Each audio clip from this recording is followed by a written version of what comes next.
Assalamualaikum warahmatullahi wabarakatuh.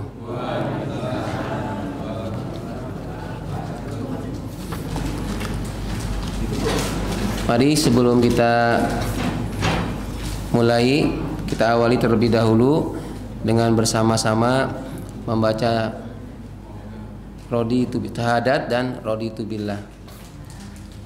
A'udzu billahi minasy syaithanir rajim.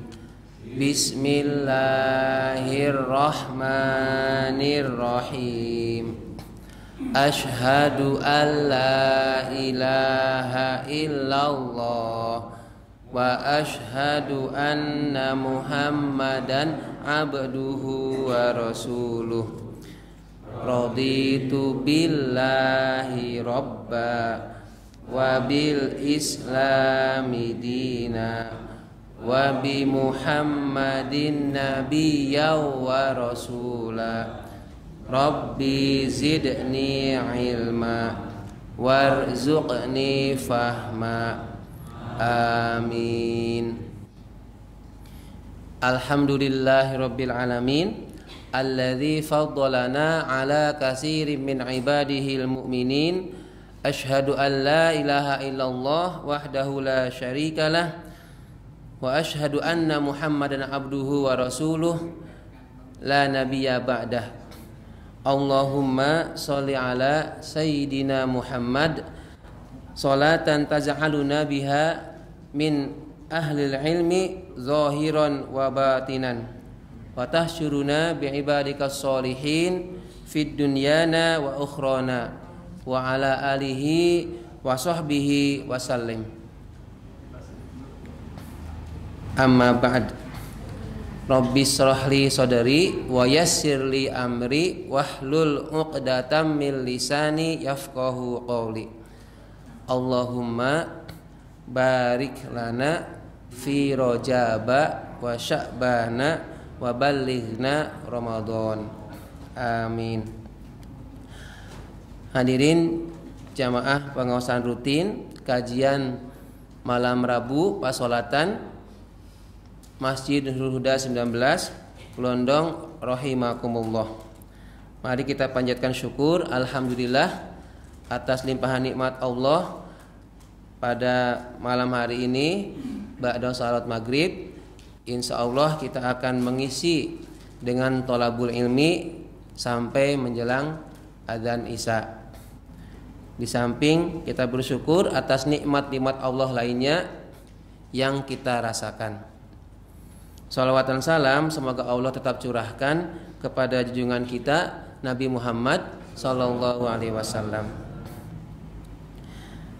Hari ini Selasa 30 Januari 2024, hari Selasa terakhir di bulan Januari, pertemuan ke-178. Malam ini saya mengambil tema salat sebagai penghapus kesalahan. Salat sebagai penghapus kesalahan. Apa yang akan kita bahas? Yang akan kita bahas malam hari ini lebih menekankan kepada motivasi supaya kita semakin semangat untuk melakukan sholat yang semakin hari semakin kesini terus bertambah kualitasnya. Bisa juga bertambah kualitas dan kuantitasnya. Tidak sekadar kuantitas banyak yang kita lakukan sholatnya, tapi kualitas sholatnya pun meningkat. Nanti akan saya bacakan beberapa hadis dan ayat Al-Quran untuk meyakinkan bahwa di antara hikmah sholat, baik sholat fardu maupun sholat sunnah, adalah dapat menghapus kesalahan-kesalahan orang yang melakukan sholat tersebut. Ini penting. Kenapa? Karena kita itu pasti punya salah. Tidak ada manusia di dunia ini yang tidak mempunyai salah, yang tidak mempunyai dosa. Dan sebaik-baiknya orang yang bersalah atau yang berdosa itu apa? Yang segera bertaubat. Besar kecil dosa itu segera ditutupi dengan istighfar lalu bertaubat kepada Allah. Tidak ada dosa kecil jika terus-terusan dilakukan, dan tidak ada bahkan bisa menjadi dosa itu tidak banyak kalau terus-terusan kita menghapusnya dengan kebaikan-kebaikan. Di antara penghapus dosa atau kesalahan kita adalah sholat. Meskipun ada banyak yang lain, misalnya dengan berzakat, bersedekah, menunaikan ibadah haji, kemudian menjenguk orang yang sakit dan lain-lain. Tetapi karena malam ini adalah kajian pasolatan, maka kita memprioritaskan terhadap fungsi atau manfaat dari sholat. Jadi penting, keadaan hujan atau terang, panas, dingin, mendung, apapun yang terjadi tidak jadi alasan untuk sholat. Sakit, sehat, tetap harus sholat. Untungnya dalam Islam terkait dengan ibadah sholat itu tidak dipaksakan, tidak diharuskan harus berdiri. Artinya apa? Ketika keadaan kondisi fisiknya, tubuhnya tidak kuasa untuk berdiri, bisa sambil duduk atau sambil berbaring. Jadi tidak harus sambil berdiri. Begitupun ketika ada rukun fi'liyah berupa gerakan sholat yang tidak bisa sempurna ketika ruku misalnya karena ada keterbatasan sakit di pinggang atau apa, atau ketika sujud, ketika duduk antara dua sujud tidak sempurna yang diajarkan, tetapi dimaksimalkan semampu seorang itu, maka itu bisa menjadi sudah dianggap sebagai sholat. Itulah untungnya kita dalam Islam. Ini sedikit, mumpung ingat ya. Jadi jangan sampai ada alasan gara-gara hujan, apalagi pas subuh hujan, sudah akhirnya lebih memilih kawailah rodo awan siti. Nah, ini mungkin agak ada banyak orang yang menyepelekan, mengabaikan, bahkan mengeluhkan hujan pada waktu sepertiga malam. Kenapa? Kalau saya sih satu sisi senang kalau pas hujan turunnya itu ketika sepertiga malam. Kenapa bersyukur ketika turun hujan di sepertiga malam? Karena disitulah saat-saat doa kita diijabah oleh Allah. Pertama, ketika turun hujannya, maka doa yang tidak akan tertolak di antaranya adalah doa yang dipanjatkan ketika turun hujan.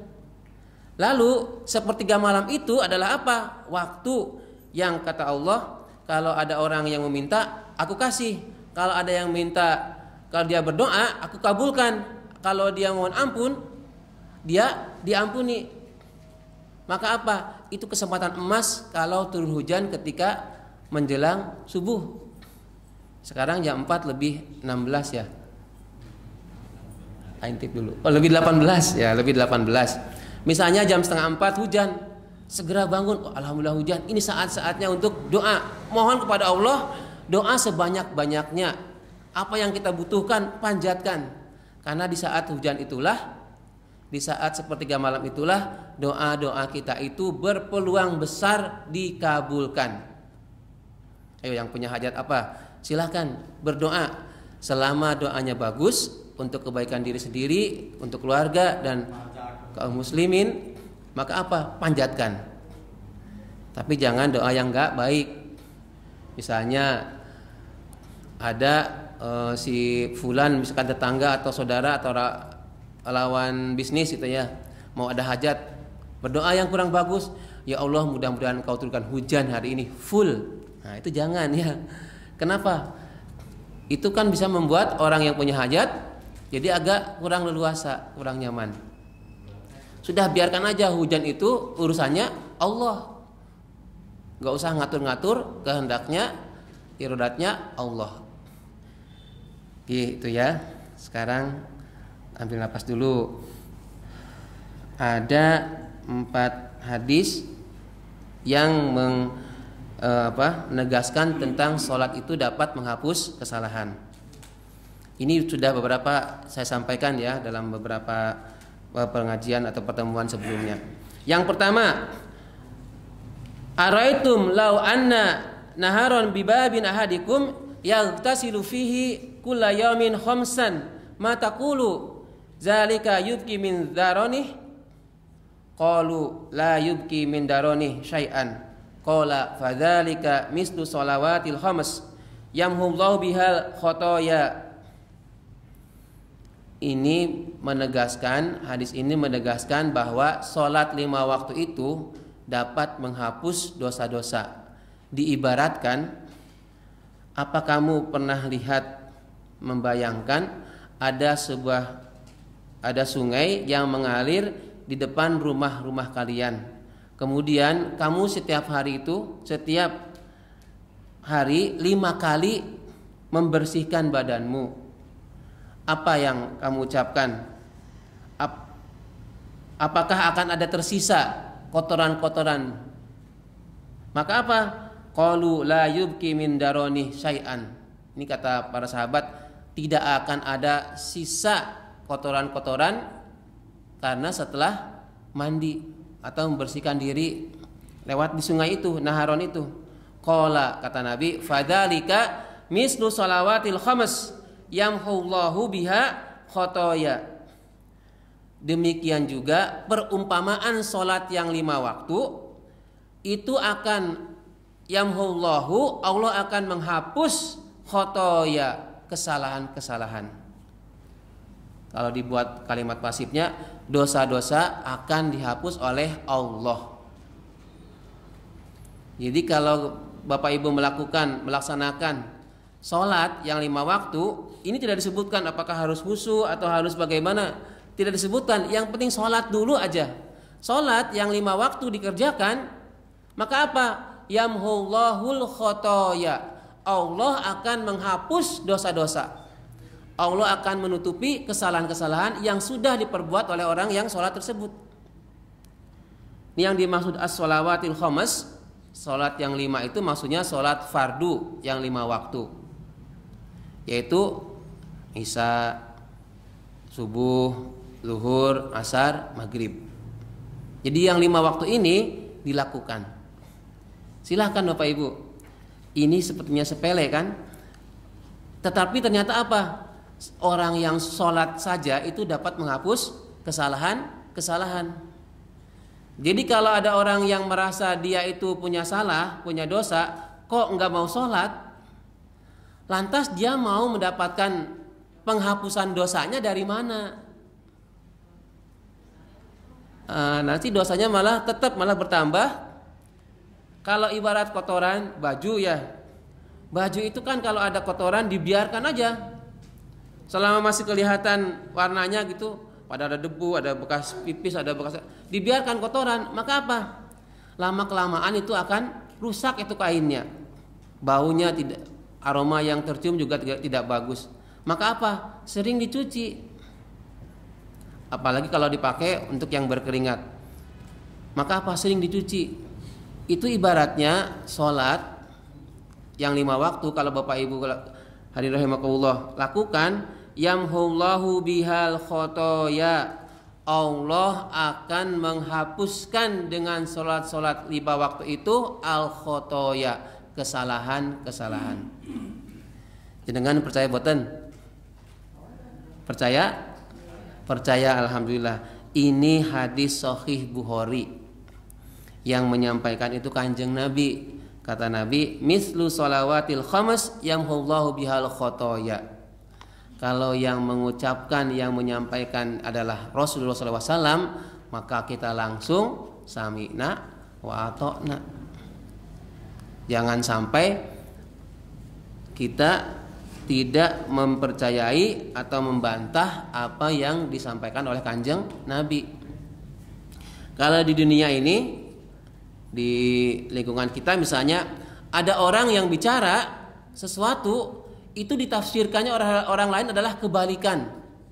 Bayangkan coba, misalnya saya bilang, sekarang silahkan mari kita berolahraga, misalnya ya. Oh berarti PAUD itu artinya disuruh jangan olahraga.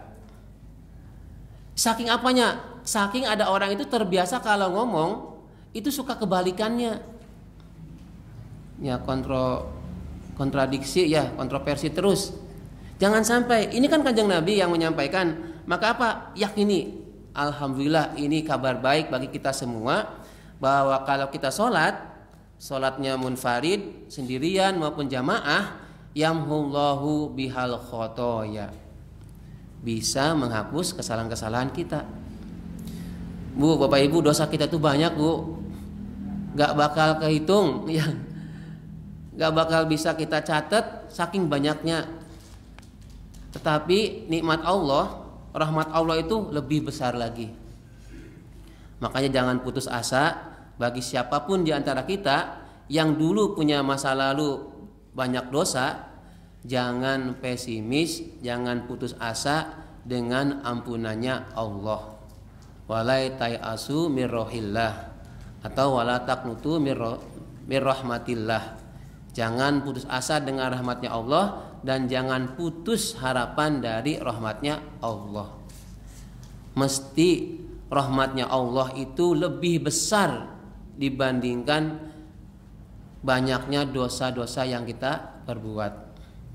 Bahkan disebutkan kalau seluruh makhluk di dunia ini, manusia dari zaman Nabi Adam sampai nanti akhir hayat, akhir kiamat, hari akhir, itu berdosa semua, tetap maghfirahnya Allah, rahmatnya Allah itu lebih besar. Tetapi dicatat, oh kalau begitu aku dosa besar aja nggak apa-apa, kan rahmatnya Allah, ampunannya Allah lebih besar. Ya bukan begitu maksudnya ya. Ini bagi yang sudah pernah melakukan kesalahan, dosa-dosa di masa lalu, maka segera bertobat, beristighfar dan meyakini, berharap bahwa Allah itu maghfirahnya Allah, rahmatnya Allah masih terbuka lebar. Kan diantaranya orang yang mempercayai adanya Allah itu adalah dia idza dzakara afwallah istabsyara. Apabila dia itu ingat terhadap ampunan Allah, dia merasa senang. Itu ya, merasa gembira. Kenapa? Terutama bagi yang mohon maaf ya, yang sudah pernah berbuat maksiat. Itu yang pertama. Yang kedua, as-shalawatul khamsu wal jumu'atu ila jumu'ah wa ramadan ila ramadan mukaffiratu ma bainahunna idajtunibatil kabair. Salat yang 5 waktu dari Jumat ke Jumat, dari Ramadan ke Ramadan, mukaffiratu ma bainahunna, itu dapat menjadi penghapus dosa-dosa di antara dari Jumat ke Jumat, dari Ramadan ke Ramadan, artinya minggu ke minggu, bulan tahun ke tahun, dengan syarat idajtunibatil kabair. Syaratnya adalah menjauhi kabair, dosa-dosa yang besar. Artinya kalau kesalahan-kesalahan kita, kemaksiatan kita kepada Allah, ketidaktaatan kita kepada Allah yang kecil itu bisa dihapus, dikafarat, ditutup dengan sholat yang 5 waktu. Syaratnya selama orang itu tidak melakukan kabair, dosa-dosa yang besar. Sekarang saya tanya, dosa besar itu apa aja, Bu? Pak, dosa besar apa aja? Syirik. Syirik itu menyekutukan Allah. Ada lagi yang lain? Sombong. Ada lagi? Takabur itu ya.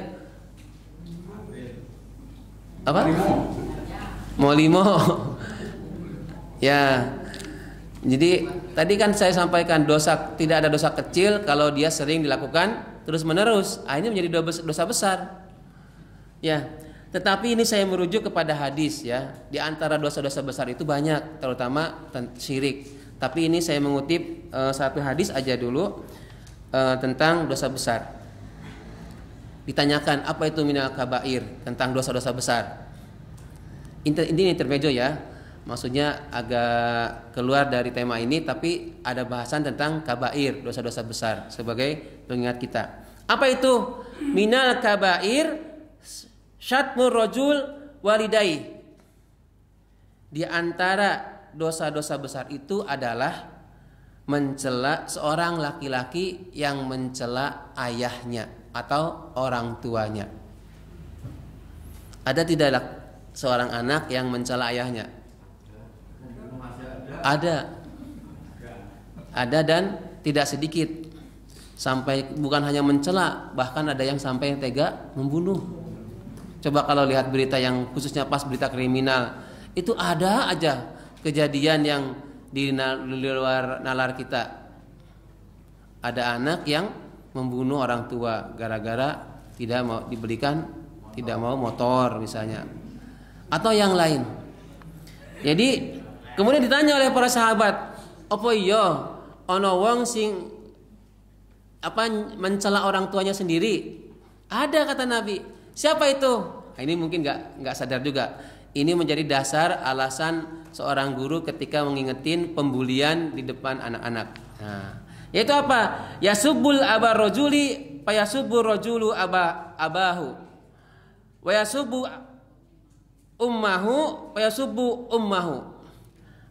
Apabila seseorang itu mencela ayah dari orang lain, maka sebenarnya dia mencela ayahnya sendiri. Apabila seseorang itu mencela, mengejek ibu orang lain, sebenarnya dia juga sedang menjelek atau mengejek ibunya sendiri. Ini yang jarang kita sadari. Di anak-anak SD itu, Pak, Bu, banyak banget itu. Misalkan bapak saya namanya Ahmad. Itu maksudnya ngejek. Ya, jadi untuk mengejek temannya itu dengan nama bapaknya. Jadi bukan nama anaknya tersebut, tapi nama bapaknya. Namanya siapa disebutin pura-pura. Nah, itu kalau di sekolah yang saya sampaikan ini, tapi dengan bahasa anak ya, nggak sebutin hadis Nabi, nggak usah gitu-gitu amat ya, karena malah bingung hadis Nabi kiopo. Sampaikan kalau kamu ngejek orang tuamu itu sama aja orang tua orang temanmu, berarti itu sama aja ngejek ibumu, ngejek bapakmu. Jadi nggak usah ngejek orang tua orang lain. Kalau gitu ngejek orang tua sendiri boleh. Orang lain aja nggak boleh, apalagi orang tua sendiri ya. Ya kalau anak itu kan mesti namanya apa? Perlawanannya itu mesti ada terus, ngeyelnya itu lah. Bukan ngeyel sih, sebenarnya dia itu pengen kepuasan jawaban ya. Ya seperti anak saya yang kecil itu kan, kalau sudah beralasan, kalau belum masuk di otaknya itu nggak mau nerima. Pokoknya dikejar terus sampai kadang ya Allah harus mengucapkan kata apa ini yang pas buat anak kecil. Ya. Oke. Jadi diantaranya dosa besar itu adalah dia mencela atau mengejek orang tua orang lain, orang tuanya orang lain. Hati-hati ya. Jadi bagaimana yang bagus itu adalah kita menghormati orang tua dari orang lain. Itu kalau malam Kemisan itu kan kita sering mendoakan ya. Orang tua kita, generasi sebelum kita itu sudah meninggal, sudah wafat, didoakan. Itu berarti apa? Di samping takzim, hormat kita sebagai birrul walidainya, kita juga menghindari dosa-dosa besar berupa mencela orang-orang sepuh kita. Ya, makanya saya sebisa mungkin kalau pas nggak barengan malam Kemisan saya datang, meskipun kadang terkantuk-kantuk, tapi itu adalah momennya untuk mendoakan orang yang sudah meninggal duluan. Karena kalau kita sendiri itu kan kadang mendoakan Allahumma lahum, ya sebatas kita ya pas kayak elingan digabung dengan Allahumma firli walidayya. Nah kalau pas malam Kemisan itu kan secara khusus kita mendoakan orang-orang sebelum kita yang muslim terutama. Kemudian Ini hadis yang kedua ya. Berikutnya, yang kedua ini saya tegaskan lagi bahwa sholat yang 5 waktu itu dapat menghapus dosa-dosa kecil dari Jumat ke Jumat, dari Ramadan ke Ramadan, selama orang itu tidak melakukan perbuatan dosa besar. Kalau yang dosa besar tadi diantaranya adalah syatmur rajul walidayh, mencela orang tuanya orang lain. Hati-hati ya. Jadi kalau misalkan agak lagi emosi, jangan sampai mencela orang tuanya orang lain. Ditahan aja, mending ucapkan yang baik-baik. Lalu dari Ibnu Mas'ud mengenai apa sih dosa yang besar? Dzanbul a'zam, apa sih ya dosa yang paling besar itu? Bukan sekedar kabair. Ada 3 ini menurut Ibnu Mas'ud, dari hadis riwayat Ibnu Mas'ud. Ini ada dalam kitab Bulughul Maram. Yang pertama, antaj'alallah niddan wa huwa khalaqaka. Yang kedua, antaktula waladak khasyatan ayyakula ma'ak. Dan yang ketiga, antuzani halilata jarika. Apa sih yang dimaksud dengan dosa yang besar itu? Menurut dari Ibnu Mas'ud, yang pertama, engkau menjadikan seserupa dengan Allah. Allah dijadikan ada bandingannya. Padahal Allah itu wa huwa khalaqaka. Allah itu yang menciptakanmu. Dengan kata lain, syirik. Jelas, la tusyrik billah, jangan engkau sekutukan Allah. Kalau ada orang yang menganggap ada zat atau sesuatu yang lebih besar dari Allah, niddan, di sini dapat istilahnya niddan, serupa dengan Allah, maka dia termasuknya melakukan dosa besar. Misalnya ada orang yang bisnis supaya laku, kemudian datang ke tempat tertentu, misalnya harus mandi dengan 7 air, dengan 7 bunga, nanti harus apa-apa gitu. Itu seolah-olah percaya bahwa zat atau sesuatu itu bisa membantu dia untuk bisnisnya lancar. Itu udah syirik, ya. Itu yang jelas syirik. Termasuk syirik itu adalah misalnya menganggap, ini yang sepele, misalnya hujan turun, lah gara-gara Pak Uut jemur kasur jadi turun hujan. Nah itu juga termasuk syirik. Ringan itu khofi. Jadi seolah-olah saya itu jemur kasur kemudian turun hujan, atau gara-gara Pak Uut jemur kasur jadi panas terus. Nah, itu juga sudah menganggap Allah itu disepelekan, itu syirik. Karena menganggap saya itu bisa mengatur panas atau hujannya cuaca. Hati-hati ya. Ini yang pertama, yang dimaksud dengan dosa besar adalah orang yang kamu menjadikan Allah niddan, sekutu, padahal Allah itu yang menciptakan kamu. Kemudian yang kedua, kamu membunuh anakmu sendiri, khosyiatan ayyakula ma'ak, karena kamu takut si anak itu makan bersamamu. Ini kalau bahasa gampangannya. Tetapi maksudnya adalah apa? Khawatir dengan anaknya itu apa? Dia tidak mampu untuk memberikan makan kepada anaknya. Jadi kalau ada orang tua tega sampai membunuh anaknya dengan alasan nggak bisa untuk memberi makan, maka itu termasuk perbuatan dzanbul a'zam, dosa yang besar. Dosanya a'zam itu besar banget. Ya harusnya kalau ada anak-anak yang sekarang itu malu dengan orang tua yang orang tuanya Pak Ibu dengan semua itu kan, anaknya kan minimal 5 atau 11, 9 itu kan. Keluarga bapak saya itu kalau nggak salah 9 itu kan, sekitar itu kan 9, nggak, jarang-jarang ada yang 2. Kemudian setelah ada Soeharto ada KB itu kan, makanya generasi 80-an ke sini itu ada agak tidak sebanyak dulu, ada paling 2 atau 4, 3. Dulu kan banyak ya. Dan itu apa? Mereka bukan sekedar PNS, bukan ASN, bukan PNS, biasa aja, tapi sanggup. Sanggup untuk apa? Untuk membiayai, mempertahankan kehidupan anak-anaknya. Jadi jangan sampai ada orang yang membunuh anaknya gara-gara takut nggak bisa ngasih makan anak-anaknya. Itu dosa besar loh ya. Jadi sebisa mungkin kan, apalagi sekarang kalau mau nikah sekarang kan agak rewel sedikit ya. Yang ada kuliah pelatihan atau diklat rumah tangga atau apa kan. Satu sisi bagus memang mengantisipasi penceraian dini.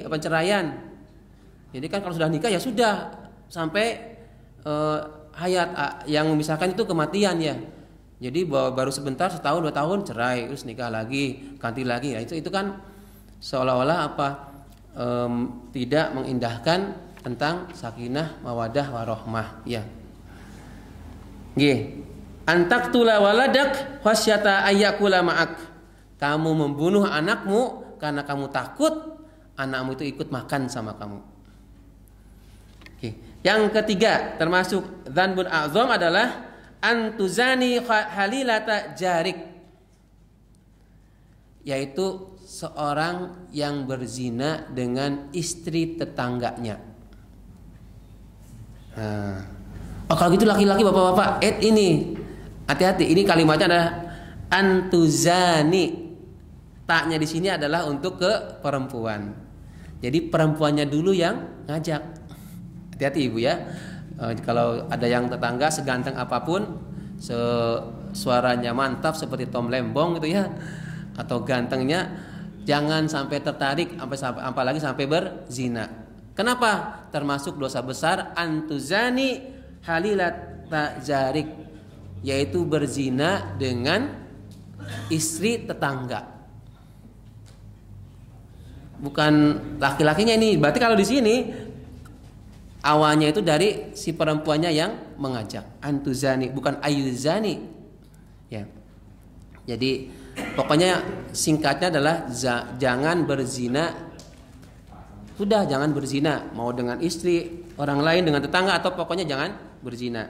Secara umum dari dzanbun a'zam menurut Ibnu Mas'ud, hadis riwayat Ibnu Mas'ud ini, yang pertama adalah jangan syirik. Yang kedua, jangan membunuh. Dan yang ketiga, jangan zina. Dengan kata lain, perbuatan dosa besar itu adalah syirik, membunuh, dan berzina. Itu nggak bisa dihapus oleh sholat yang as-sholawatul khams. Nggak bisa. Itu harus ada syarat untuk dosa-dosa seperti besar ini. Taubatan nasuha, taubat yang sebenar-benarnya taubat. Oke, kemudian ini ayat Al-Quran dalam surat Hud. A'udzubillahi minasyaitonirrajim. Wa aqimis shalat tarafayin nahar wa zulafa minal laili innal hasanati yudhibnas sayyi'at dzalika dzikra lidzakirin. Dan dirikanlah salat pada ujung siang dan bagian malam. Sesungguhnya kebaikan-kebaikan itu akan menghapus kesalahan, keburukan-keburukan. Zalika dzikra lidzakirin. Yang demikian itu adalah peringatan bagi orang-orang yang ingat. Ini surat Hud ayat ke-114. Jadi perintah salat pada waktu tarafayin nahar, yaitu ujung siang.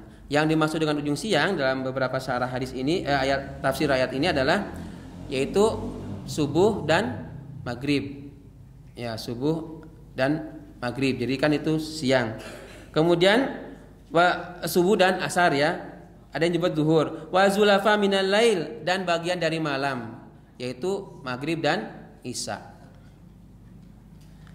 Orang yang melakukan sholat ini, innal hasanati termasuk kebaikan-kebaikan yang dapat yudhibnas sayiat, menghapus kesalahan-kesalahan atau dosa-dosa kecil.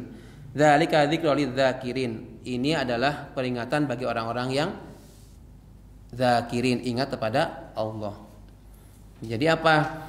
Orang yang melakukan sholat itu jelas-jelas dapat dihapus kesalahan-kesalahannya. Dalam surat Hud ayat 114. Adapun asbabul nuzul dari ayat ini, diantaranya itu ada seorang pemuda. Seorang pemuda ini komplain kepada Umar, wahai Umar, ini cerita, ini ada anak kecil 2 orang. Nanti kalimatnya disamarkan.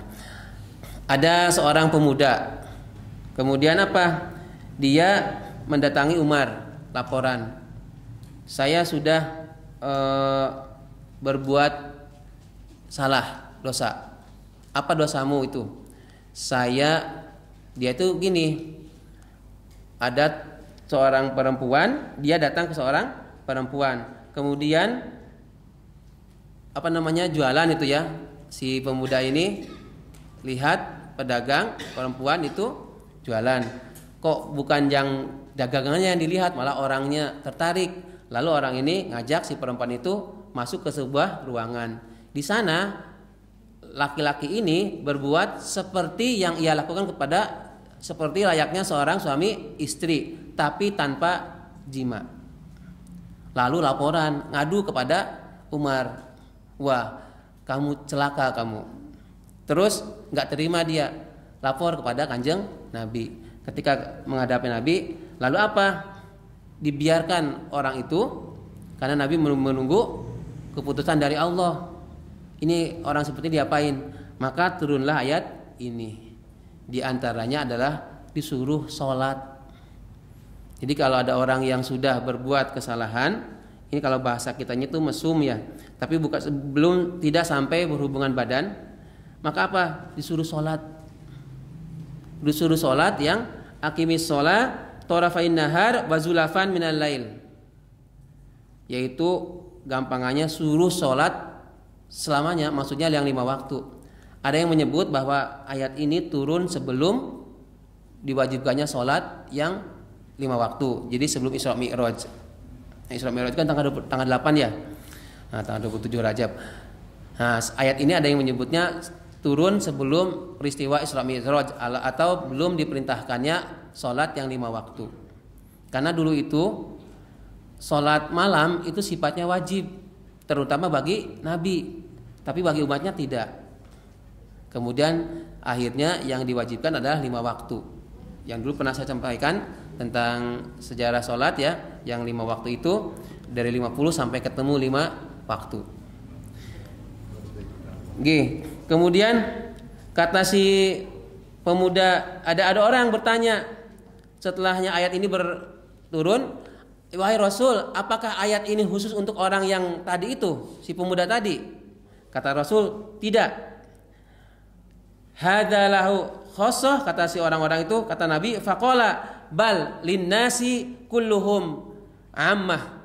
Itu berlaku untuk semua orang. Jadi bukan untuk sekedar si kasus orang tersebut yang dilaporkan tadi. Itu ya yang ketiga. Hadis yang keempat saya agak singkat, bahwa innal abda, langsung ininya aja. Sesungguhnya seorang hamba yang dia itu apabila sholat, maka apa? Akan didatangkan dosa-dosanya, fawudi'as, kemudian diletakkan itu dosa-dosa ala roksihi, di atas kepalanya, wa atiqaihi, dan di atas pundaknya. Fakullama, dan ketika setiap raka'a au sajada, ketika ruku dan sujud, tasaqatat anhu, maka akan hapuslah dosa-dosanya itu. Ketika ruku, ketika sujud, kita itu ketika sholat, dalam hadis ini disebutkan utiya bidzunubihi kulliha, akan didatangkan semua dosa-dosanya. Ini dosa-dosa kecil ya. Dan dosa-dosa kecilnya dikumpulkan, lalu diletakkan di atas kepala dan pundaknya. Lalu apa? Ketika orang ini ruku, ketika orang ini sujud, dosa-dosanya itu lenyap, melotok, rontok. Ya, makanya apa? beruntungnya jenengan kalau sholat. Sholat, makanya sholat itu dapat menghapus dosa atau kesalahan. Ini hadis Nabi ya, bukan Pak Aud yang bilang. Kemudian inna kulla sholatin tahuttu ma baina yadaiha min khoti'ah, bahwa setiap sholat itu dapat menghapus apa-apa yang pernah ia lakukan, kesalahan-kesalahan yang lakukan masa lalu. Gitu ya. Sudah cukup. Silahkan ada bertanya. Iya Pak. Gini Pak. Untuk imam dan jemaah ini sholat ya. Iya silakan. Imam itu kan seharusnya tahu makmumnya. Misalnya ada orang anak kecil nangis. Ya. Itu imam harus bacanya dipersingkat atau yang pelan-pelan saja. Itu satu. Yang kedua, kalau makmumnya itu sakit, itu makmumnya itu duduk. Kalau dia bisa berdiri, tapi untuk duduk malu. Katanya, aku masih sehat tapi untuk duduk itu malu tapi ngedul-ngedulin kaki. Itu gimana sebaiknya? Gih, langsung ya. Bagaimana ketika ada anak kecil, ketika sholat berjamaah ini kan? Sholat berjamaah ada anak kecil nangis. Maka kalau Nabi itu pernah dalam kisah disebutkan, maka diperringkas. Tapi dilihat dulu nangisnya, kira-kira nangis cuma ngek gitu. Berarti kalau nangis minta pulang dan lain-lain, wah segera si makmum ini si imam bacaannya dipotong, dicukupkan sampai kalau pas baca ayat habiskan ayat, kemudian gerakan berikutnya. Jangan dipotong misalnya pas ayatnya panjang, tengah-tengah stop, Allahu Akbar, tidak ya, tapi selesaikan sampai ayat terakhir. Seayat itu habis. Kemudian yang kedua, bagaimana ketika ada makmum yang sakit tapi tidak kuat untuk berdiri misalnya, ia malu. Maka saya sarankan lebih baik ia seperti halnya orang yang sakit. Jadi tidak usah malu-malu. Kan Allah tahu jenengan mau bohong, masa sama mau sholat malah bohongan. Wah saya kan sehat. Allah kan tahu ya. Meskipun orang lain nganggapnya, Pak Aud itu sehat-sehat aja, padahal di sini ada bisul misalnya ya. Misalnya berarti saya nggak bisa duduk sempurna ya. Kan orang-orang nggak tahu. Maka apa ya, posisikan bagaimana supaya itu bisul tidak meletus ya. Intinya apa? Ketika memang tidak mampu untuk berdiri, duduk silahkan duduk. Itu adalah rukhsah. Mengamalkan rukhsah itu adalah mengamalkan sunnah. Ya, termasuk ada perjalanan kita ada jamak, di jamak takdim atau jamak takhir apa diringkas, itu adalah mengamalkan sunnahnya Kanjeng Nabi. Gitu ya. Oke, cukup yang lain? Alhamdulillah ya. Pas kita akhiri dengan bersama-sama berdoa kafaratul majlis. A'udzubillahi minasyaitonir rajim. Bismillahirrahmanirrahim. Subhanakallahumma wa bihamdika asyhadu an la ilaha illa anta astaghfiruka wa atubu ilaik. Alhamdulillahi rabbil alamin. Assalamualaikum warahmatullahi wabarakatuh.